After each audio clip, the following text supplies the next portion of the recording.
How can you personalize your messaging to physicians for greater prescription intent?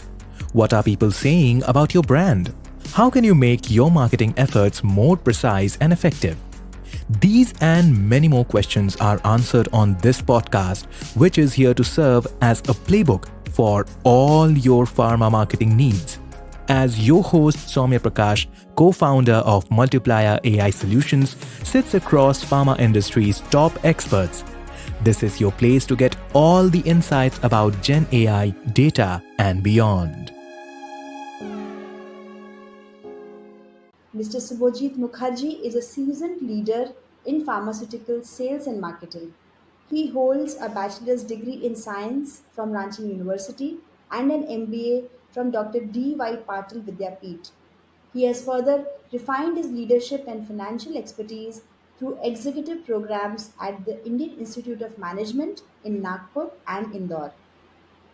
Mr. Subhajit began his career as a market research executive at Computer Point before joining the pharma sector as a medical representative at East India Pharmaceutical Works and Kerala Pharmaceuticals Limited. Later, at Encure Pharma, he rose to the position of Associate Director of Sales and thereafter served as the SBU Head of Sales and Marketing for the main division at Vanbury.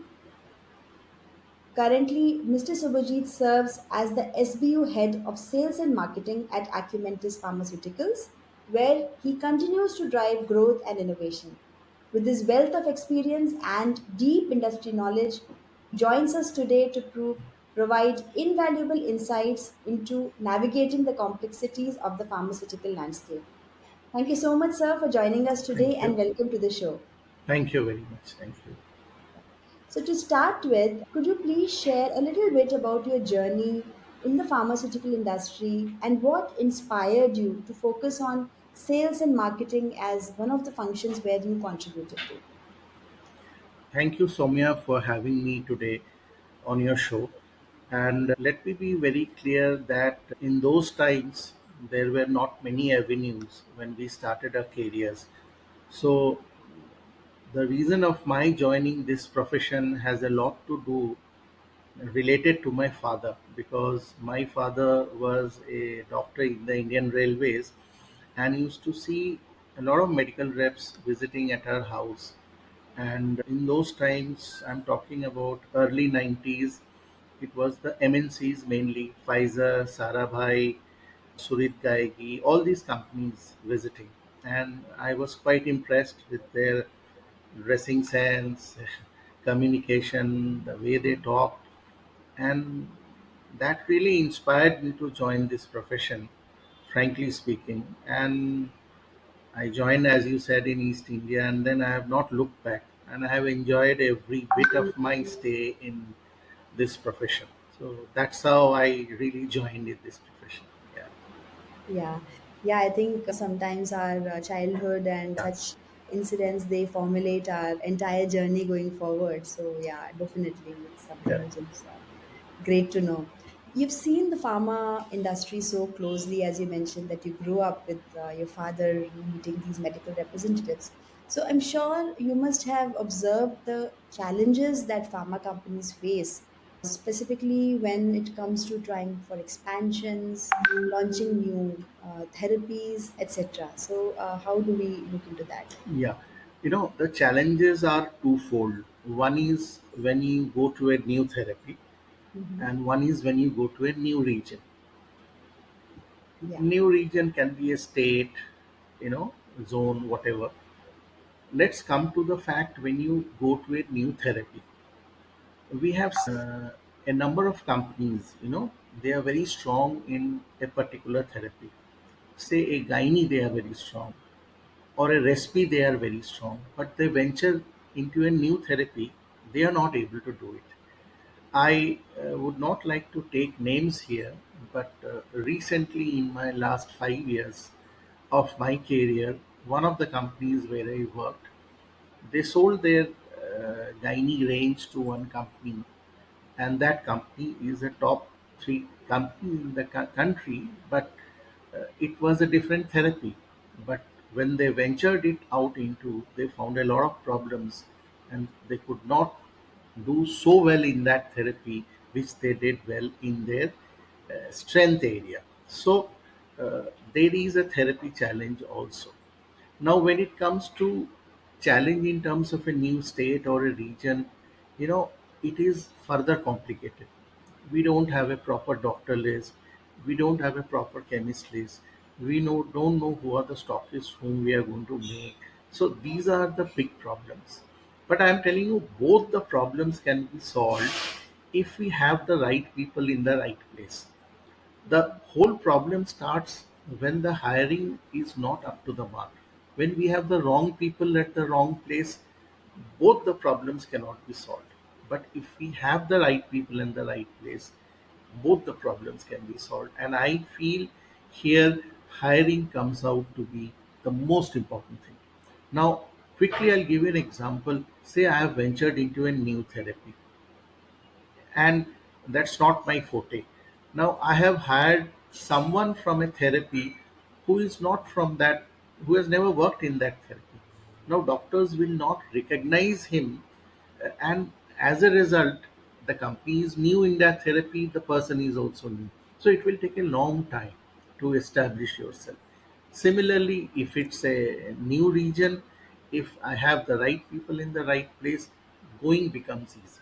So, why I think this is the fourth time I am telling right people in the right place, because this is the key which will help us to ward off both the regional and the new therapy per se. True. No, I mean, I think, it's very important, as any function, business function, it is very important to definitely have the right people and it works together. It's a flywheel, as you Correct. rightly pointed out. But, the question becomes that the demand on the industry has grown exponentially. And now, with India being kind of the pharmacy to the world, Hmm. how do we get exactly the right skill sets at the right time and the right location? All these are leadership challenges. And these are practical difficulties and nuances to the whole puzzle. So I can completely relate to what you're saying, but I don't know whether there is practically, without the use of technology today, can we, just depend on people and sort that True. out? I was coming to that. In fact, technology will go hand in hand with the right people. Now, especially your organization uh, does a very good work in all this. Say I have the right doctors, pin code wise, street wise, number of chemists in the vicinity. I have the right stockist. Then it becomes so much easy for the people to do the job. Even if I have the right people, but this data will help me to authenticate the data which we previously had. I have also come to understand that you give the number of patients a doctor sees, the number of polyclinics the doctor is attached, the number of patients he sees in each polyclinic. So, with this data, which you help in giving to the companies, this is going to help in a big way. So, people and technology will go hand in hand. Now, only technology without people may not help. But even if you have, moderately good people, but with the use of technology, we can leverage that function much better. That's what I am trying to say. I think, very aptly said, the combination of technology and people skills is, Correct. I think, what's going to take us forward, and especially the challenges that are there. And as you mentioned, that, we as a company, we enable, see, pharma industry in itself is so regulated and complex in landscape, True. and the data is also generated at n number of points. So where our role comes is in to kind of profile this data and enable a swift decision making system True. for the True. leaders. So I think that is where our contribution lies in, but it's leaders like you who understand the importance of data into the strategy and makes it a part of their decision making, and that's where the changes and the magic starts happening. Yeah. True. So yeah. Undoubtedly, I fully agree with you. Right. Yeah. So thank you for that, response and answer. So we do understand that the doctors are looking for different set of, so their priorities may not 100% aligned with what the pharma marketeers and the leadership from pharma companies are looking at. Though the common alignment is the same, yes, both look at patient benefits at the end of the day. However, the route or the pathway to that objective could be slightly different. The motivation for a doctor or a physician is somewhat not completely aligned with that of a pharma marketeer. So, given that these two are diverse set of objectives at some point in time, how do you understand what doctors are looking for when you are designing your marketing campaigns, when you engage with them, and you are trying to propel a new treatment or therapy? Are there any challenges that you find, and how do you resolve these challenges?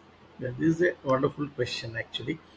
Now, uh, this has been made easy because of the UCMP.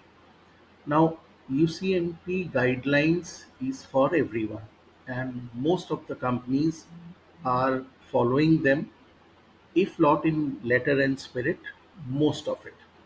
Now, UCMP says it is the patient which is the key in all the functions, and the patient should benefit. So, if your marketing campaigns are devised in such a way that the patient is benefited at large, then any campaign will fit in. Now, I'll tell you one of the campaigns which we are doing at Acumentis. We are strong in the area of medical management of fibroid, but that therapy has to be taken for 3 months or 6 months. 6 months is good, nothing less than 3 months. But at times we find there is a drop in the therapy or discontinuation of the therapy. Now, if I can devise a campaign which will help in the continuation of the therapy by the patient for the required period of 6 months, then I am sure the doctor is also benefited, because unless the drug is taken for 6 months, neither the patient is benefited nor the doctor is benefited. So we have started a campaign in this aspect where there is a Sakhi who calls the patient and advises the patient what are the benefits of taking the drug for 6 months, and she is benefited.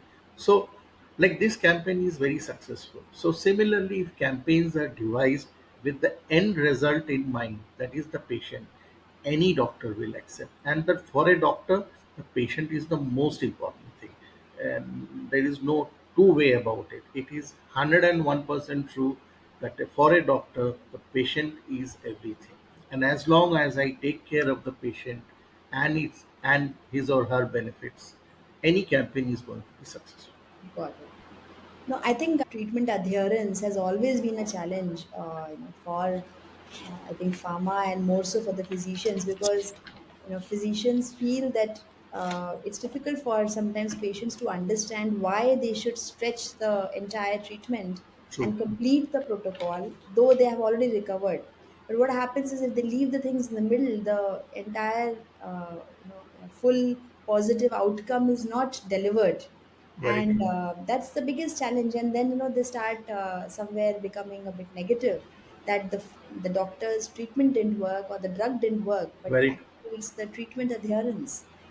So yeah, you rightly said, and I think if such kind of meaningful marketing campaigns are driven, where we are keeping the patient's benefit in mind, ultimately educating them, it's not exactly like a sales push. It's not, it's not like a push game, but it's actually kind of an awareness campaign and helping them out. True. And I'm tell you, this helps the patient's footfall at the doctor's clinic also. I have seen how, because the word of mouth spreads that ये doctor के यहाँ ये advantage है, ये facility है. So these are all the pluses when you do a fantastic campaign at the doctor level, basically. True, very true. So you mentioned that you do consider these. I'm sure you must be considering the data points also in such campaigns, that Absolutely the patient, how frequently is he visiting? Is he on time for his appointment true. schedule? Is he actually, showing up with the required diagnostics? So all these, records must be getting gathered.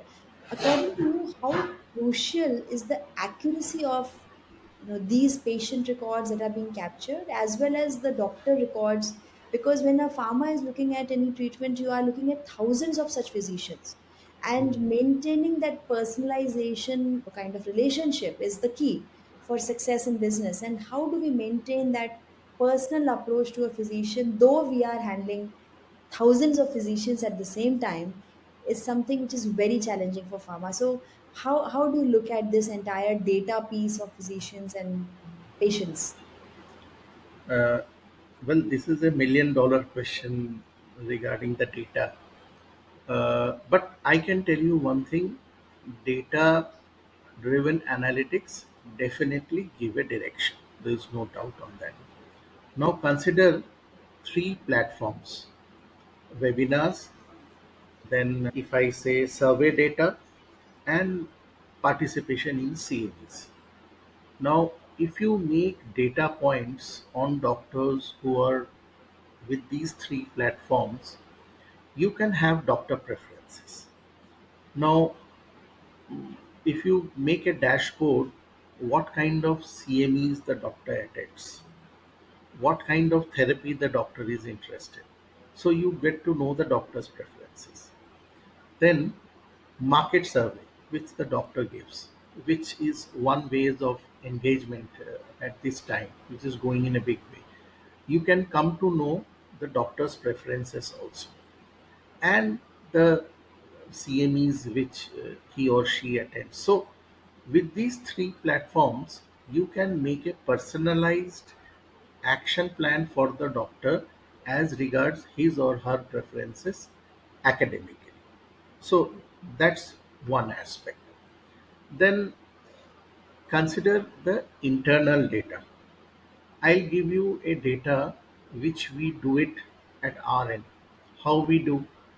Now we have a CBO where every medical rep puts the data which uh, he or she does in an everyday work. Now, if say there are four variables, one, the doctor say who are given only gifts, one, a doctor who attends, who's given gifts and attends CMEs, one, a doctor who is given only visits, and one, a doctor who is done academically programs. Now we can track each of these four parameters and see doctor wise prescription status which works, whether only gift works, whether gift plus CME works, whether gift plus CME plus some other thing works. So there can be multiple data points that can be drawn. And this is ethical also. There is nothing wrong in it, because ultimately we are going to a personalized form of selling. So with each passing day, companies with a generic promotion will not be able to sustain.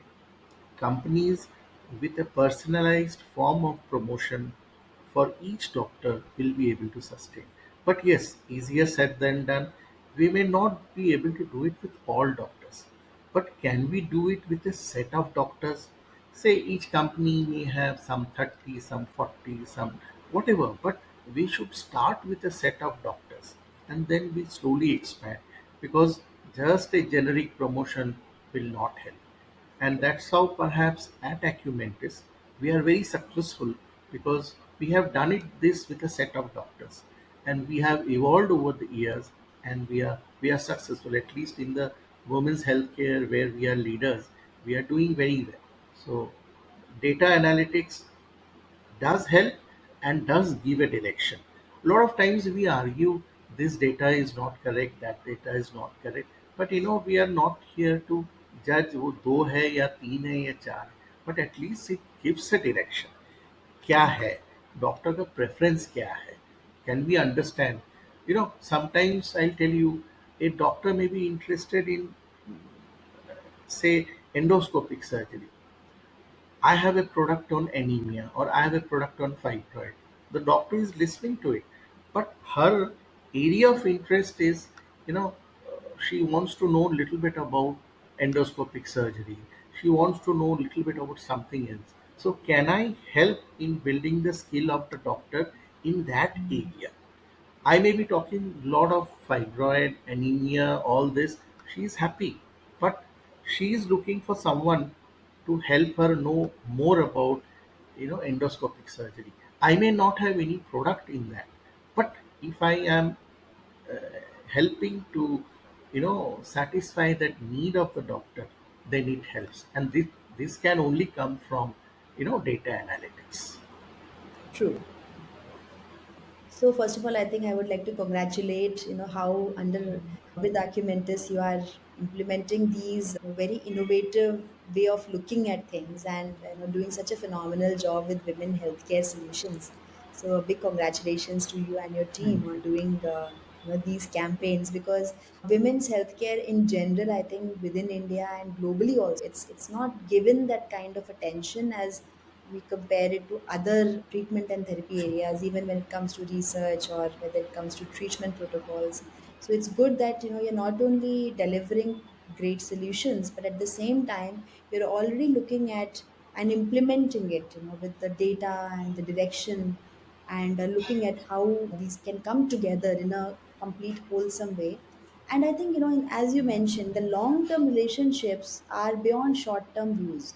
And if we are looking at developing a long term view with the physician, looking at what makes her feel better off engaging and investing the time with my MR, I think Correct. that's very important, because why should anybody waste their time, Absolutely. just listening to what my story is? We have to listen to their problems. Very And good. I think once we turn the tables and we start listening to what they have, as a problem, the entire relationship, kind of becomes very different. Correct. It's not at all a buy sell relationship.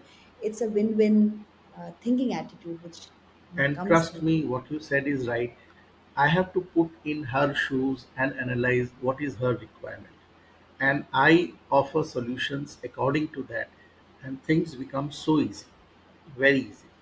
I must say that. We have achieved success with that. No doubt about it. So, sir, how do you see the industry? You're already using data, you are well aware of the additional leverage that we can get. How do you see with this entire AI wave, hitting all industries? How do you see that we could imbibe that into pharma and leverage that as well? I'll tell you, if we are doing a campaign, we are also into PCOS in a big way. Polycystic ovarian disease. 3 in 1 woman is affected by that. Now, oh, through a AI delivered campaign, we are doing pan India. We have dedicated weekly 1 day to detection of PCOS. What we do, there is an app, and the woman has to put the answers for the various questions, and based on AI, the answer comes at risk of PCOS, moderate risk, high risk, and that report is given to the doctor before the patient goes to visit the doctor. So these are AI driven things we are doing now. Like everyone, I was also new to AI. I was not aware till I did this campaign, and I found how AI can help in this. And it is a good thing, it is helping in the detection. Now, lot of times we argue, यार ये सही है क्या, moderate है मतलब क्या है, but it is at least screening कि इसको आप पीसीओएस के लिए स्क्रीन कर लो. The patient may be at risk, हो भी सकता है नहीं भी हो सकता है. So this is one area. The other area where AI is coming into use, your own organization, you are doing a wonderful work, providing doctor data. As I said, pin code wise, number of patient wise, number of chemists in the vicinity, whether she sits in the, how many other clinics she sits, what are their patients, So if we get this data, so you see AI is helping in the detection of the disease. AI is helping in formulating the right doctor list, chemist list, stockist list, number of patients. So you see, it is having an effect on both the things. So if we use AI in this way, I'm sure it is going to be easy. And AI helping in data analytics. So, AI has a huge scope of being used in the pharma industry, though I know little bit of it because I have been exposed to AI maybe last year or year and a half, and whatever I have come to understand that this is going to change in a big way the way we function in our sales and marketing. And I can tell you one thing, a lot of people say, "Well, what is the role of medical reps?" But trust me, the more I see AI, the more I see technology, the more I see innovations, I feel the more a medical rep is required because he only has to work as a mediator, as a function to deliver this to the doctor. So I am seeing the scope of a medical rep becoming more and more and more with the advent of technology. But yes, the training of medical rep, little bit diverting away from your question, he has to be educated in this technology, in this AI driven thing, how he can function better. But this entity called medical rep is and will be required at every step. At least I can see in the next 10, 20 years to come, with even the advent of AI, because it is he who has to take it to the door of the doctor. I think this is one of the most, positive answers to the AI question, the big question on job security and what will happen to the medical reps. So it's a fantastic answer because, as you rightly said, maybe we should not look at eliminating the medical reps in the Very entire chain, but in fact empowering them. I think the key would be to make them more technology adoptive, understand how AI could make them function far more efficiently than just collecting the data points and relationship building, which kind of at the handshake level right now. But true. I think AI in itself is such a enabler that it would not take away jobs, but it would No, definitely take away the jobs of those who are not adaptive to it, because it's true. it's that moment. And I think through this platform, that's exactly what we're trying to say, that let's embrace the change rather than resist it, because True. it's anyways going to be there now as part of our life, and it's a welcome Abs- change. So Absolutely. Now, just to say PCOS detection campaign, who is going to do? My medical rep is going to do. But if he is trained well, he can easily go and do. But when we started this initially, the medical rep thought, "Arey, how will I do? What will I tell to the patient? What will the patient react?" But then it became a norm and they are doing it effortlessly. So it depends how you take them into fold, explain them, and let them do it. Everyone can do it. There is nothing. I was a novice in technology, but today I also know how to use little bit of it. So it's all a matter of jumping into the pool with someone there near the pool, directing you, helping you to how to swim, and then you can do it. There is nothing big in it, no rocket science. Rather, I feel it is a, as you said, an enabler, and it makes things easy. I feel. yeah, so I think we should, all our audience and listeners, we should definitely catch this message that jump into the AI pool rather than resist sitting on the hinges, and become a part Yeah. of the entire wave that's going on.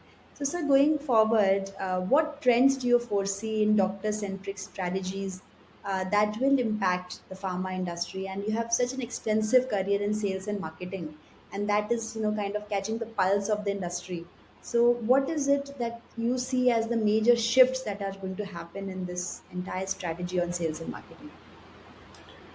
Uh, I'll tell you, a generic promotion by companies is not going to work. Undoubtedly, it has to be tailored to doctor-wise preferences through various data analytics. The third thing is that each and every campaign has to be centered on helping the patient. And somewhere, if in each campaign, there has to be something for the patient. If it helps, the doctor accepts. If it does not help, the doctor does not accept. Now, somebody can play the devil's advocate and say every campaign cannot be patient centric. I agree with that. There are campaigns like Independence Days, Republic Days, festivals. Those are those may not be patient driven, but those are also required. They also help. And but like earlier days, we were only having campaigns similar to Independence Days, Republic Days, and festivals. There was nothing related to the patient. But today, a big chunk of the campaign are helping the patient live better, patient take the therapy well, and patient getting a good feel with the medicine. So as long as campaigns are directed with regard to the with regard to the patient being kept in mind, I think they are going to be successful. Because I have seen we are strong in fibroid medical management of fibroids. We are strong in endometriosis. We are strong in PCOS management. All these therapies, our brands are in top three. In fact, in fibroid, we are number one with 65% market share. In endometriosis, we are ranked number three with the brand, and in PCOS, we are ranked number three. So all these have happened only because our campaigns are directed keeping the patient in mind. So I think if we do that, I think we are benefited. If we don't do that, no doctor will agree. The second part is just doing CMEs won't help, or webinars. I mean to say, webinars have to be tailor made. We do a webinar and we expect every doctor to come in. No, it will not happen. There is a flood of webinars now. Now we have to understand what a doctor is interested, and accordingly tailor made a webinar as per that. I know it is easier said than done. We are also not able to do it fully, but you know just spending money on webinar, it is going to be a tick mark. So webinars oblique CMEs, whether it is physical or online, have to be tailor made. Which doctor has what preference, accordingly give the webinar to him or her. So these are two things maybe that is going to help in a big way. Oh, I think they are both, very relevant and practical. And I think that's where thought leaders like you, who are practitioners, the kind of perspective they bring in helps a lot of other managers, industry, people, because these are not found in textbooks. We can get them only from people who have experienced it, implemented it, and they realize that. So, again, little bit picking on your experience Hmm. and extensive relationships, how are the challenges and some advice if you could share with our listeners while we expand to new markets? What are the things that we should keep in mind, or anything that you would like to share? Like you know, I my advice is, and this is from my own experience. Uh, my preference is always expanding in a market where I am already there. Uh, if I am already there in the market, and I have not gone to all the market in that particular topography or state, my first preference should be to expand in that state because I am already there. That is going to be my first advice, and we have tasted success with that. The second, we should go into topographies or state where we see the market potential is there. Now, this can be got through various data points, and accordingly, we should go into those markets. A lot of times while venturing into new markets, I find whoever is the head or something, for him or her, one particular market is very dear, but for the product profile that he or she has, that market may not be suitable. But still one goes, and does not do well. So, these are few things that have to be kept in mind. First and foremost, venture into markets, expand aggressively in markets where you are already there. Because you have a presence, you must expand in those markets because that is the need of the hour. Once you have done it, then think of new markets. And when thinking of new market, think of the market. Consider the data potential, consider the market potential, which you can get it from data points. Consider that data with your product range that you have. If it fits the bill, go and launch there. But simply because I have to go thick and thin, pan India, I will go across, serves no purpose. So these are two things. If you take into account, you can do very well. Fantastic. So thank you so much for sharing your perspective. I think our listeners would also be very glad to know, some of your leadership lessons, specifically from a pharmaceutical world perspective. And for our next generation of leaders, sales and marketing heads who are going to lead the industry, what is it that you feel is essential for the future leaders to inspire their teams and also take India as a pharma destination of the world to the next level in global scale? Yeah, absolutely right. A lot of people talk differently on it, and I will straightforward say that whatever I have experienced, I'll talk. Nothing from the book, and I don't read too many books, in fact. So, first thing that I found that is required of a modern day leader is you have to be a coach and a mentor. Easier said than done. You know, Let me quickly elaborate the coach and a mentor concept.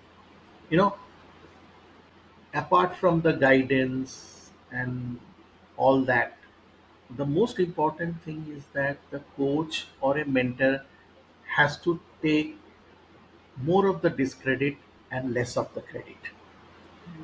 And because today what is happening that I find quite a few leaders that they jump into the well when something good happens, and they just absolve themselves when something wrong happens. I think this is the biggest mistake we do, because each of our action is being followed by people, seen by people. So I think this is a very key thing that important.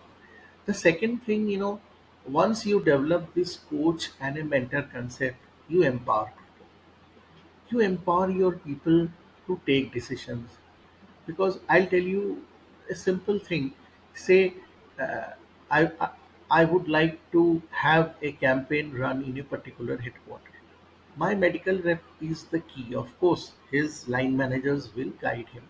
But if I don't give him any air of freedom to select the doctors whom we can run the campaign, then there is no sense. And at times he may make mistakes, but let him make mistake, let him learn.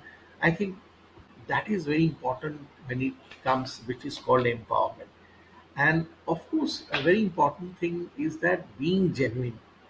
you know it is easier to say I am genuine. I'll tell you the COVID story. When COVID happened, a lot of leaders like us were faced with a lot of adversity in terms of low sales, uh, then employees getting sick.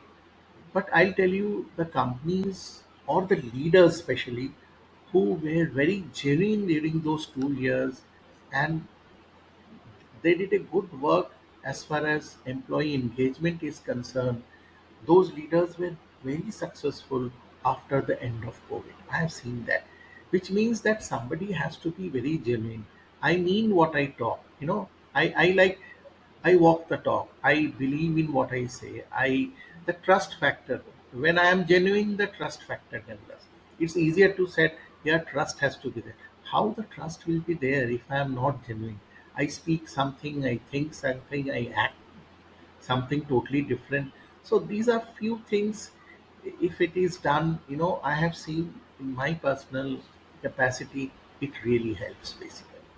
apart from good communication and many things, attributes of leadership, they are of course important. Without that, you can't be a leader. But these are missing: a coach, a mentor, empathy, genuine, these are missing at times.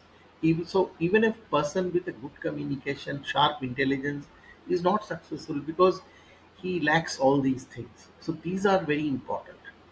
So I feel, yeah. Yeah, I think if we have to draw out, one single theme, it would be to maintain, strength with your team, support them in those moments when they have not done so well. Yeah. As a leader, we should not jump at only the victories, but we should understand that they need more support when things are not doing so well.